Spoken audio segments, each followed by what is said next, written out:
Hi guys good morning सबाइके आबार एक छोटोखाटो mini blog निये तोमादेर काछे चले एसेछि। तो अनेक दिन कोनो ब्लग आमी देइनि, सेजन्य एक छोटोखाटो मिनी ब्लग निये चले एसेछि।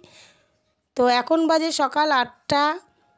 प्रचुर गरम पड़ेছে बंधुरा, तोमरा तो जानोई राते एकदम घुम हच्छे ना। घुमाচ্ছি যেটুকুনি সেটা হচ্ছে ভোরের দিকে, আর ভোরের দিকে যখন একটু ঘুমাচ্ছি তখন সেই উঠতে বেলা হয়ে যাচ্ছে, 8টা বেজে গেছে।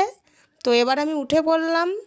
আজকে বাবাইয়ের স্কুলে পরীক্ষা আছে, সেজন্য সকালবেলা অনেক কাজ আছে।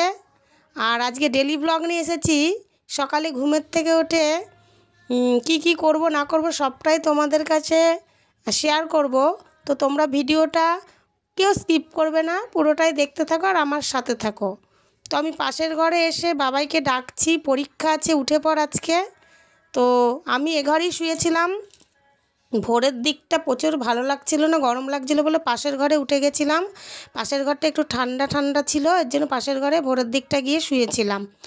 তো বাবাইকে আমি ডাকলাম, বাবাই বলছে না আরেকটু শুই আর 5 মিনিট ঘুমাই।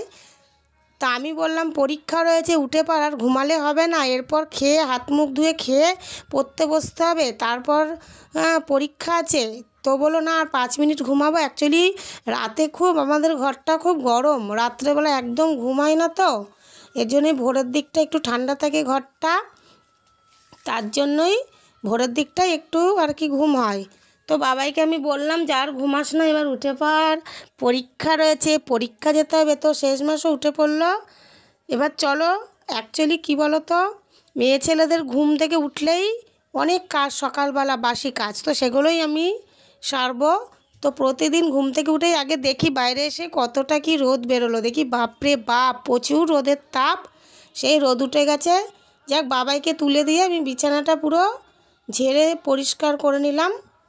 তো এবার ঘরটা ঝাড় দেব, ঝাড়টা দিয়ে আমার যে কাজগুলো আমি সকালবেলা সেগুলো সেরে ফেলছি। তো যেটা সবাই যেটা করে, বাসন মাজা, ঘর মোছা, তো সবই করে আমি স্নানও কমপ্লিট করে ফেলেছি। তো এদিকে ঘোষমশাই এসছে দুধ দিতে। তো দেখছো একবার পেছনের মাঠটা দেখো, আমাদের সামনের বাড়ির যে মাঠটা, মানে ঘোষমশাইয়ের পেছন দিকে যে মাঠটা, তো দেখছো প্রচুর রোদ, এত রোদ তাকানো যাচ্ছে না। সকালে উঠেই মানে তাকানো যায় না যে এত রোদ। কিন্তু দেখো শীতকালে এই মাঠে অনেকেই বসে থাকে, রোদ নেয় গায়ে, কিন্তু গরমকালে একটা পাখিও নেই। যাই হোক, দুধটা নিয়ে বাবাইকে বললাম যাও ফ্রিজে রেখে দাও গা, আমি স্নানটা করে নিই। তো বাবাই ফ্রিজে রেখে দিল দুধটা। তো অনেক সবজি টবজি অনেক কিছু ছিল ফ্রিজে, তো সবই ফুরিয়ে এসছে, আবার আনতে হবে। যাই হোক, দেখতে পাচ্ছ দইয়ের হাঁড়ি রয়েছে, আর ওটার মধ্যে দেখতে পাচ্ছ বাটার রয়েছে, ডিম রয়েছে, এইসব। তো আমার সব কাজ কমপ্লিট করে আবার আমি ব্রাশ করে নিচ্ছি, দিয়ে এবার স্নান করে তো আমি রান্নায় আসবো। যেই কাজটা হচ্ছে মেন, সেটা হচ্ছে রান্না। তো আবার দেখা হচ্ছে তোমাদের সাথে আমি নেক্সট পরের ইয়েতে। তো দেখো বাবাই পড়তে বসে গেছে, তো মুখ টুক ধুয়ে ব্রাশ ট্রাশ করে কিছু খেয়ে পড়তে বসে গেছে। আমি কিছুটা পড়াচ্ছিলাম ওকে, তারপর পড়াতে পড়াতে আমি বললাম তুমি তাহলে একটু পড়ো, আমি এদিকে রান্নার দিকে যাই। তো আমি ও পড়ছে, এদিকে আমি রান্নার দিকে চলে গেলাম, যে কিছু রান্নার তো করতে হবে। তো আমি ভাত বসিয়ে দিলাম দেখতে পারলে। তো আমি একটা সবজি ভাতও করে নিলাম, করে নিয়ে বাবাইকে খাইয়ে দিলাম, আমি কটা খেলাম। খেয়ে টেয়ে পুরো রেডি হয়ে পুরো কমপ্লিট হয়ে সব কাজ কমপ্লিট করে এই যে বেরিয়ে গেলাম। ঠিক আছে, এবার বাবাইকে নিয়ে যাব। তো এবার টোটো দেখব, যা গরম আর যা রোদ।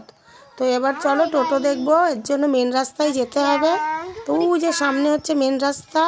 তো বাবাই আজকে যেন খুব ভালোভাবে পরীক্ষা দেয়, এটাই যেন তোমরা প্রার্থনা করো, আমার যারা ভিউয়ার্স, যারা বন্ধুরা রয়েছে। তো এখানে ভিডিওটা আমি শেষ করছি, বেশি দূর নিয়ে গেলাম না।